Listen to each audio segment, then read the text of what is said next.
Bismillahirrahmanirrahim. Assalamualaikum warahmatullahi wabarakatuh. Salam sejahtera buat kita semua. Perkenalkan, nama saya Ari Nur Utomo. Saya di sini akan presentasi yaitu sebuah rancangan Undang-Undang Cipta Kerja atau yang biasa kita sebut dengan Omnibus Law yang baru saja disahkan pada tanggal 5 Oktober 2020 kemarin ya. Di sini kita akan menganalisis polemik rancangan Undang-Undang Omnibus Law. Salah satunya Omnibus Law merupakan rancangan Undang-Undang Cipta Kerja yang telah disahkan oleh Dewan Perwakilan Rakyat (DPR) yang menjadi sebuah undang-undang. Pengesahan rancangan Undang-Undang Cipta Kerja tersebut banyak mendapat penolakan dari berbagai elemen masyarakat. Hal itu dikarenakan Undang-Undang Cipta Kerja dinilai akan membawa dampak buruk bagi tenaga kerja atau buruh karena menyangkut upah murah, karyawan kontrak, outsourcing, dan pesangon. Omnibus Law adalah undang-undang yang menitik beratkan pada penyederhanaan jumlah regulasi. Omnibus Law juga disebut sebagai langkah untuk menertibkan satu undang-undang yang bisa memperbaiki sekian banyak undang-undang yang selama ini dianggap tumpang tindih menghambat proses kemudahan berusaha.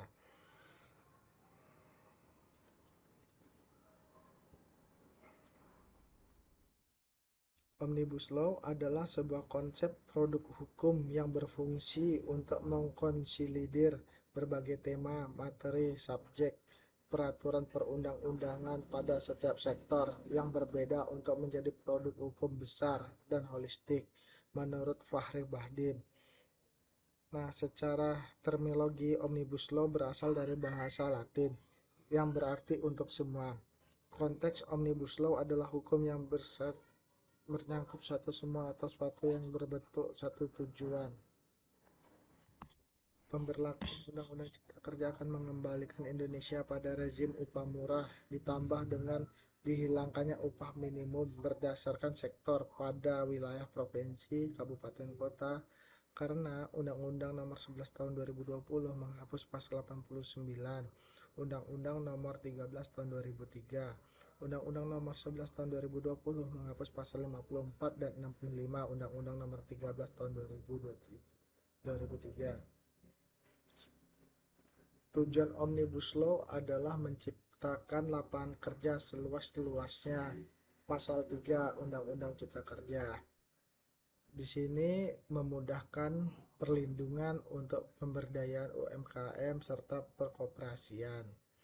Yang kedua, peningkatan ekosistem investasi. Yang ketiga, perlindungan ekosistem investasi. Yang keempat, peningkatan perlindungan dan kesejahteraan kerja. 3 alasan penting terciptanya Undang-Undang Kerja. Setiap tahun di Indonesia ada 2,9 juta penduduk usia kerja baru masuk ke pasar kerja. Kebutuhan atas lapangan kerja baru sangat mendesak di tengah pandemi. Terdapat kurang lebih dari 6,9 juta pengangguran dan 3,5 juta pekerja terdampak. Memudahkan masyarakat khususnya usaha mikro kecil (UMK) untuk membuka usaha baru. Perizinan usaha UMK tidak diperlukan lagi. Pembentukan perseorangan terbatas atau yang biasa disebut dengan PP dipermudah, tidak lagi ada pembatasan. Kemudahan untuk UMKM. Dengan Undang-Undang Cipta Kerja, Dewan Perwakilan Rakyat resmi mengesahkan Undang-Undang Cipta Kerja yang memuat 11 klaster, salah satunya tentang UMKM dan koperasi. Nah, manfaat klaster UMKM dan koperasi. Yang pertama, perizinan tunggal bagi UMKM melakukan pendaftaran melalui OSS, Online Single Submission, insentif dan kemudahan bagi usaha menengah dan besar yang bermitra dengan UMKM. Pengelolaan terpadu UMKM meliputi sinergi pemangku kepentingan, insentif fiskal dan pembiayaan untuk pengembangan dan pemberdayaan UMKM. Omnibus Law menurut dalam ketenaga kerjaan.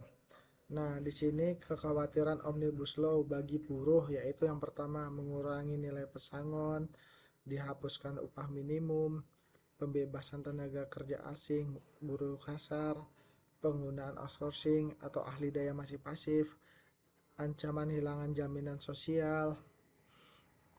Nah, itu menurut kekhawatiran para buruh, dan harapan pemerintah untuk Omnibus Law adalah menyerap tenaga kerja lebih besar, mendorong pertumbuhan ekonomi, percepatan investasi dan ekspor, menghilangkan tumpang tindih antara peraturan perundang-undangan, menghilangkan birokrasi yang sangat ribet dan sulit selama ini ya. Nah, ini ada beberapa topik undang-undang tenaga kerja dan rancangan undang-undang cipta kerja yang bisa disebut dengan Omnibus Law. Yang pertama, istirahat mingguan. Nah, di istirahat mingguan sebelumnya dibahas di Undang-Undang Tenaga Kerja yaitu pasal 79 ayat 2 huruf B Undang-Undang Nomor 13 tahun 2003, menyebutkan istilah satu minggu 1 hari untuk 6 hari kerja dan 1 hari minggu atau 2 hari untuk 5 hari kerja dalam 1 minggu. Nah, di sini Undang-Undang Tenaga Kerja membahas tentang libur ya. Salah satunya di sekitar 1 minggu itu ada 7 hari. Nah, di setiap 7 hari kerja itu maksimal 8 jam itu kita bisa libur 1 hari dalam 1 minggu. Nah, untuk bekerja di 7 jam 1 hari itu kita dapat bekerja sekitar eh, 7 hari, 6 hari libur, 6 hari bekerja dan 1 hari libur. Dan kalau kita bekerja 8 jam kerja dalam 1 minggu yaitu 2 hari libur. Nah, di sini di RUU Omnibus Law Cipta Kerja, draft draft RUU Cipta Kerja aturan 5 hari kerja itu dihapus. Sudah tidak ada lagi yang berbunyi 5 hari kerja, yaitu jadi 6 hari, sehingga berbunyi istilah 1 minggu, 1 hari, 1 minggu, 1 hari untuk 6 hari kerja dalam 1 minggu. Nah, di sini dalam rancangan undang-undang Omnibus Law itu terdapat 1 minggu 7 hari, yaitu 1 hari untuk waktu liburnya. Nah, di sini kita membahas tentang topik istirahat panjang. Di sebelumnya di Undang-Undang Tenaga Kerja pasal 79 ayat 2D menyatakan istirahat panjang sekurang-kurangnya 2 bulan dan dilaksanakan pada 7 dan ke-8 masing-masing 1 bulan bagi pekerja buruh yang telah bekerja selama 6 tahun secara terus-menerus pada perusahaan yang sama. Nah, sementara di Undang-Undang Cipta Kerja tidak mencantumkan hak cuti panjang selama 2 bulan bagi pekerja atau buruh yang sudah bekerja selama 6 tahun secara terus-menerus, dan menyerahkan aturan itu kepada perusahaan atau perjanjian kerja yang sama yang telah disepakati. Cuti menjalankan ibadah keagamaan. Pasal 80 Undang-Undang Tenaga Kerja menyatakan pengusaha wajib memberikan kesempatan yang cukup kepada pekerja buruh untuk melaksanakan ibadah yang telah diwajibkan oleh agamanya. Nah, sementara di RUU Omnibus Law, draft RUU Cipta Kerja ini tidak mencantumkan pembahasan perubahan atau status penghapusan dalam pasal tersebut. Nah, di sini cuti hamil.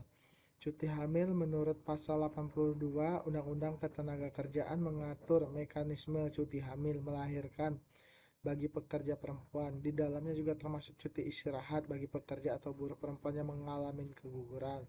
Sementara di draft rancangan Undang-Undang Cipta Kerja tidak mencantumkan pembahasan perubahan atau status penghapusan dalam pasal tersebut. Tenaga kerja asing.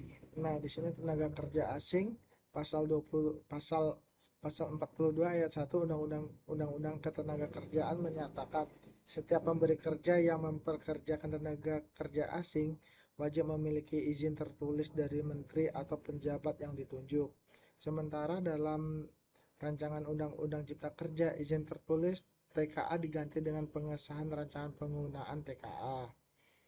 Pasal 43 ayat 1 pemberi kerja memberi yang Pasal 43 ayat 1 pemberi kerja yang menggunakan tenaga kerja asing harus memiliki rancangan penggunaan tenaga kerja asing yang disahkan oleh menteri atau penjabat yang ditunjuk.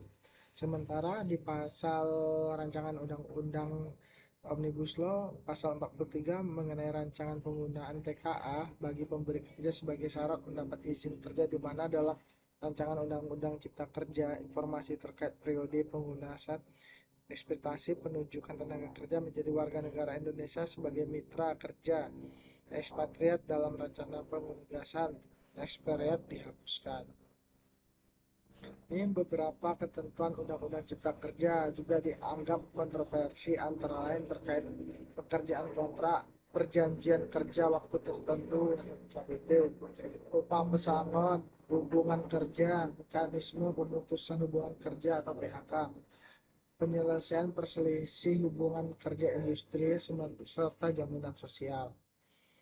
Klaim pemerintah untuk Undang-Undang Cipta Kerja ini akan mendorong reformasi regulasi dan di